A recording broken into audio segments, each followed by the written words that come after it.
Well, welcome everyone. So I'd like to introduce you to our new panel. So here we have Melissa Sassi, who is a global head of IBM Hyper Protect Accelerator, focused on empowering early stage startups through technology and business acceleration, and is currently working towards her PhD, where her research is focused on the digital inclusion of underserved communities. Daniel Naujoks is a social and political scientist. He currently serves as the interim director for the International Organization and UN Studies Specialization at Columbia University School of International and Public Affairs, where he teaches global governance, international development, migration, and refugee studies, amongst other topics.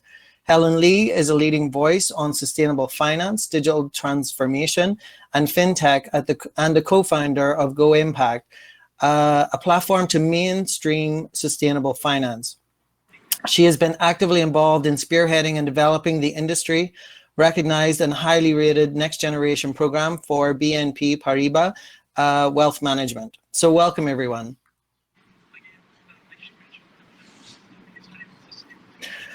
So I'd like to start off the first question with Melissa. Melissa, how can we translate what happens online into action offline? Is communicating online for action on the ground different by region or continent?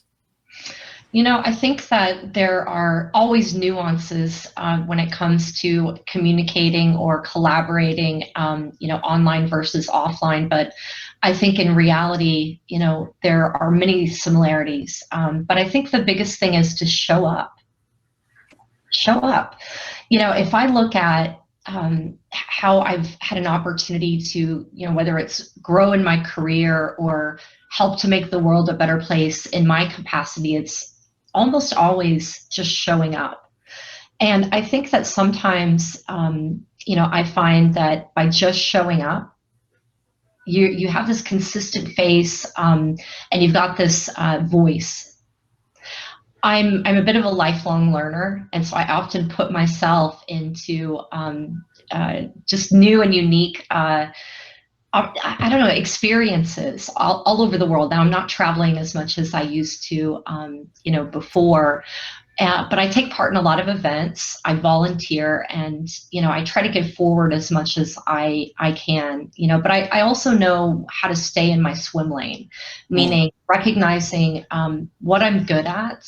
What are my passions? I'm passionate about, gender inclusion, quality education. And I also look at, how do we empower people through digital inclusion, access to the internet, access to devices, digital skills. And I find that if I get outside of my swim lane, I feel less comfortable showing up. That's a really good point. Helen, you've said that GoImpact was conceived as an online to offline platform. As a manager of the Fintech Association of Hong Kong, how would you recommend using technology to build forward better in line with the SDGs, using the knowledge you have gained from working with the 1% to help the other 99%? So as Melissa was saying, like, it's really, using your skills and bringing them forward to help everyone else. Absolutely, Peter. I think that's a fantastic question. Whether it's the 1% or the 99%, social media has given everyone a voice, an equal voice. And it's really up to us to use that voice effectively and to build that connectivity from online to, in real life, offline, in order to take the actions. But I think the power of connectivity and the power of the everyone and equal voice on social media, on digital channels is absolutely amazing. And I think that's going to drive the future, that we are going to build together, particularly around sustainable finance or sustainable development. It's really opened up. Able to access before. So really excited about the possibilities of that. Yeah, that sounds amazing. Daniel, how do you balance and condense complicated, multidimensional issues into just a single tweet or post to ably communicate a complex situation into a short soundbite? And what do we do, what do we lose from an ethical perspective in doing that? Thank you, Peter, and thanks for being here. It's really a pleasure to be with all these people thinking about sustainable development and communicating for the various dimensions of development. I actually would like to break this down into two parts of my answer. As an academic, I always like structure, and I think as in this panel, we're thinking about how to reinvent and change the communication post-COVID. We first have to understand that there are different ways we communicate, right? On like Twitter, for example. So the first is we often see so-called strategic communication, right? It's about SDGs, it's about flashy awareness-raising posts about a photo of a coral reef, and then it's World Oceans Day, look at Sustainable Development Goal 14, life below water, save the earth, blue lungs, fish emoji, water emoji, world emoji. And there's nothing wrong with this kind of a post, and it can be an important reminder, an invitation to stop playing around, donate to Greenpeace or to the Sea Shepherd Ocean Conservation Movement. And it's easy to retweet. These tweets often get a lot of engagements. But one could argue that their substance is relatively low. A second category is about sharing information. Reports, studies, projects, events, news stories, right? They contain information and they lead the reader to more information. And some people are really good at condensing entire ideas or bodies of research into a thread. And I know some people are really good at that. I think that's important. And the third category is about meaningful discussions and communications. To have actual meaningful exchanges of what works and what doesn't work. This is connecting to meet and to take action together. So this is not about a so-called influences, about a big post, but about organizers, practitioners, the grassroots level, getting together, engaging. In these exchanges is not curating a picturesque timeline, but it's about actually meaningful exchanges. And let me conclude answering your question with three challenges. You asked about the ethics. And I think there's three challenges that we need to overcome when we want to think about how to revolutionize or change communication on social media. The first is a complexity challenge. In the first session today, Helen Clark gave a great succinct overview of the SDG development framework. And in fact, the 17 SDGs by themselves are big overarching umbrellas that don't really guide any policy intervention. They're way too generic. They're concretized by 169 targets, which in turn are measured by 233 indicators. And some of these indicators are composite indicators. So, and they're all actually, to a large extent, interdependent, interconnected. And that's, we talk about SDG integration. How we promote decent work for all, better social rights for migrant workers, ending absolute poverty, etc., is not an easy task. So to actually address these important objectives, we need to have discussion about the specifics. So the devil of the solution often lies in the detail, and the Twitter character limit of 280 characters is not always a friend of nuance. So how many of us are reading long threads, right? So one of the key challenges we have to balance is the focus on keywords and catchy quotes and big ideas, and bringing more nuance and detail to the discussion. The second challenge is amplification challenge, and that's about ethics. Whose voices are we amplifying? In theory, social media provides a flat and equal access for marginalized voices. But in practice, that's not always how it works. And with many people purposely spreading wrong information in this post-truth world, right? It's sometimes hard to know who speaks the truth and who doesn't. But the ethical challenge we have is to amplify the voices of people on the ground, marginalized people, people with specific insight that are often overlooked by mainstream representations. So all of us have to do our due diligence, but then look for refugee voices, minority voices, local NGOs, groups in the Global South who work on gender-based violence, hunger, climate change, human rights. And social media provides an avenue to amplify them, but it needs active engagement. And the last challenge I see is a long-haul challenge. It's often said that we live in an age of instant gratification.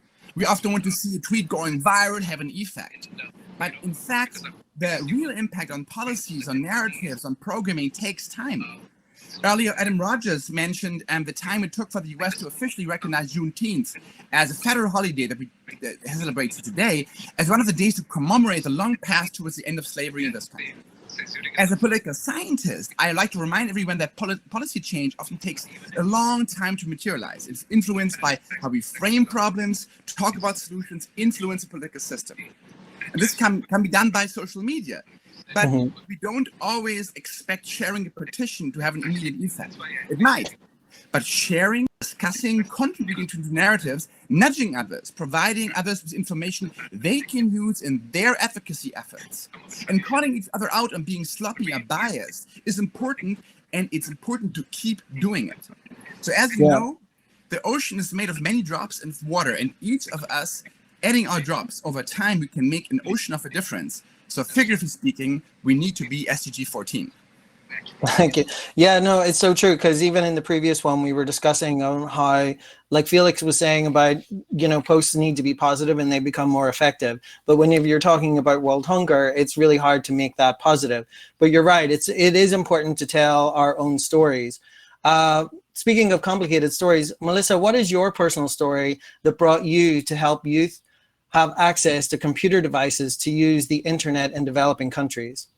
Yeah, so I'm going to share something that's deeply personal to me, and you'll see where this is going in a second. For those of you who might know me through social media or actually in person, you may have heard this story before, so bear with me. 15 years ago, my children and I became victims of parental kidnapping. My children never made it back to the United States, my home country. They live in Tunisia. So for those of you who are not familiar with Tunisia, sandwiched in between Algeria and Libya in North Africa. They're safe, they're healthy, I know where they are.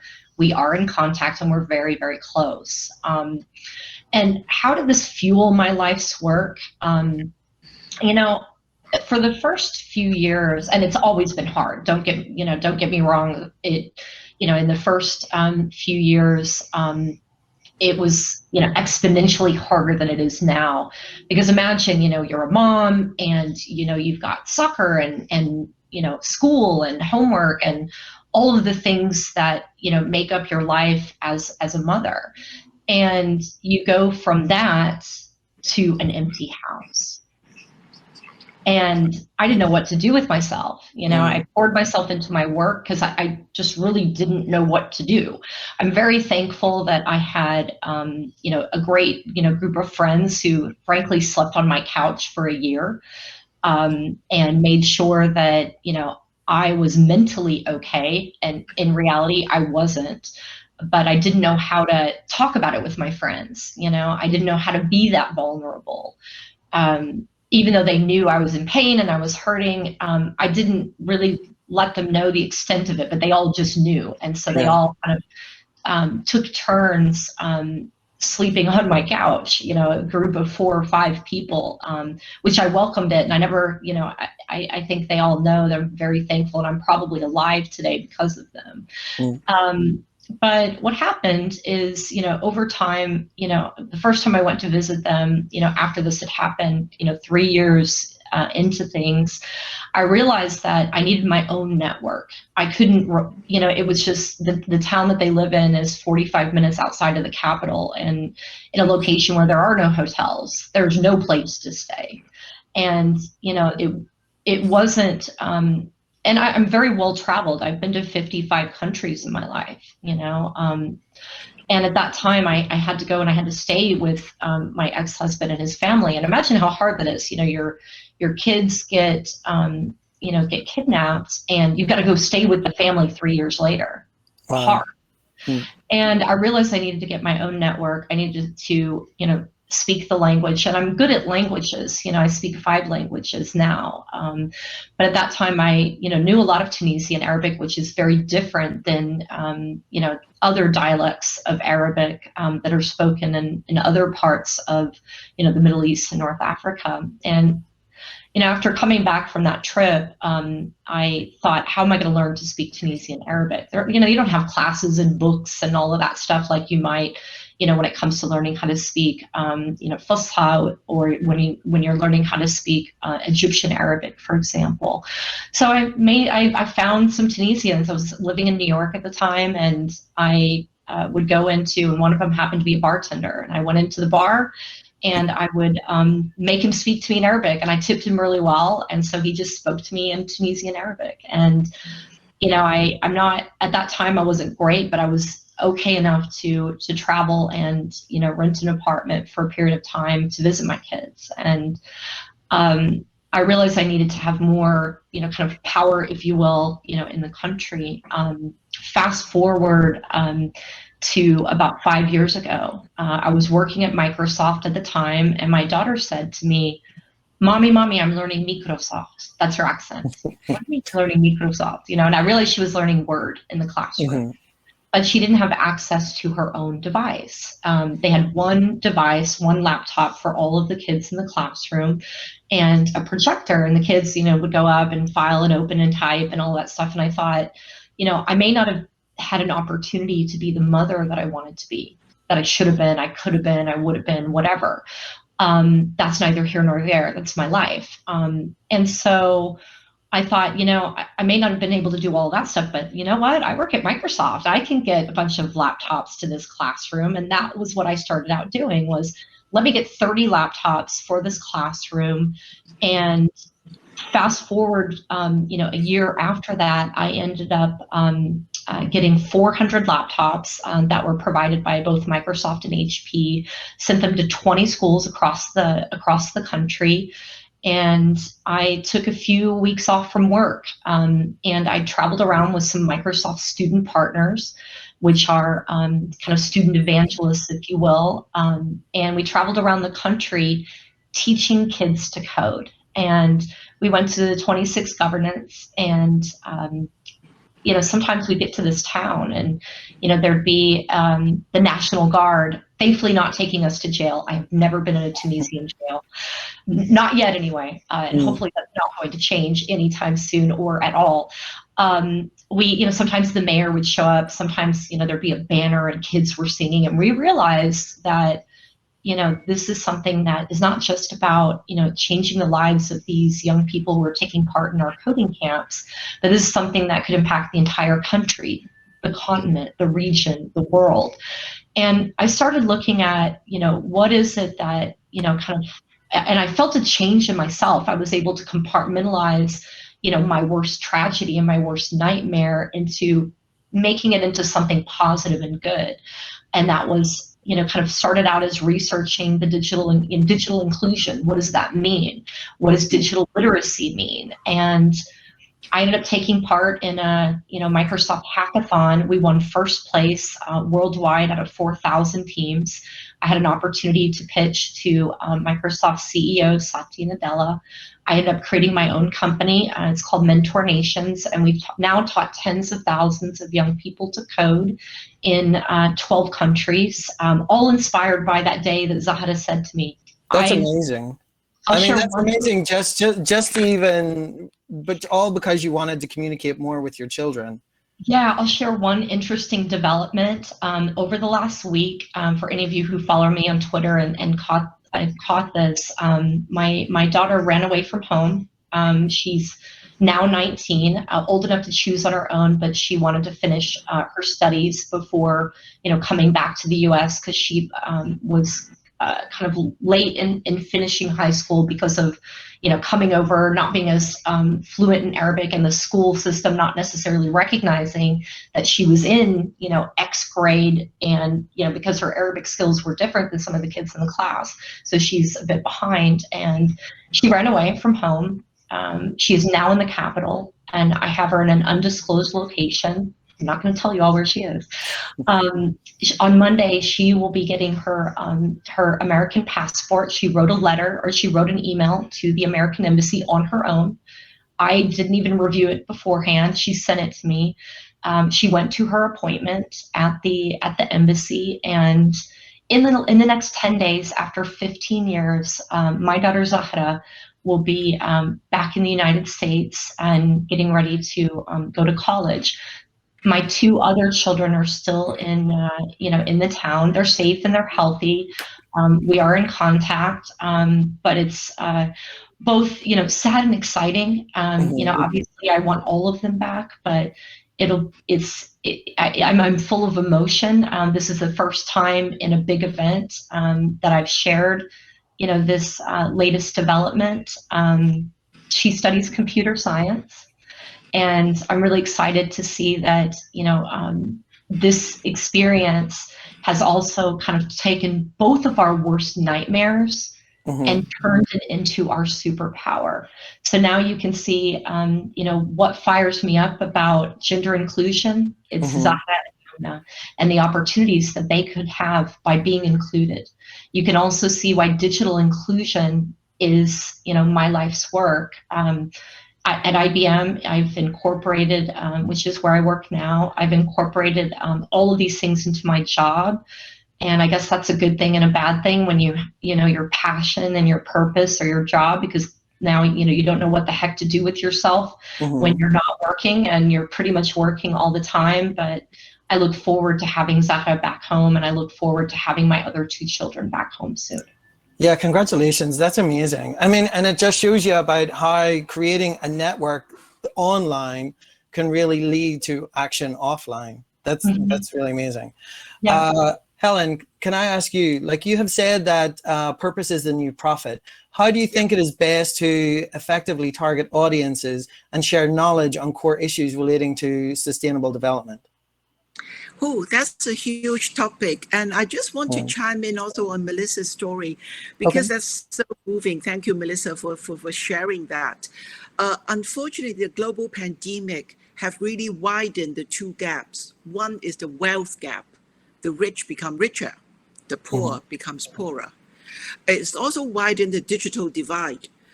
It's not just in third world countries or developing countries, even in affluent nations like Singapore and Hong Kong that I'm very familiar with, there is a huge percentage of the marginalized and underprivileged kids that simply do not have stable enough internet, do not have the latest device in order to do, Zoom for their classes and so on. So actually there's a movement that I am very supportive of called She Loves Tech. It's by no means gender biased, but it promotes the she obviously more because, she is among the marginalized and the underestimated.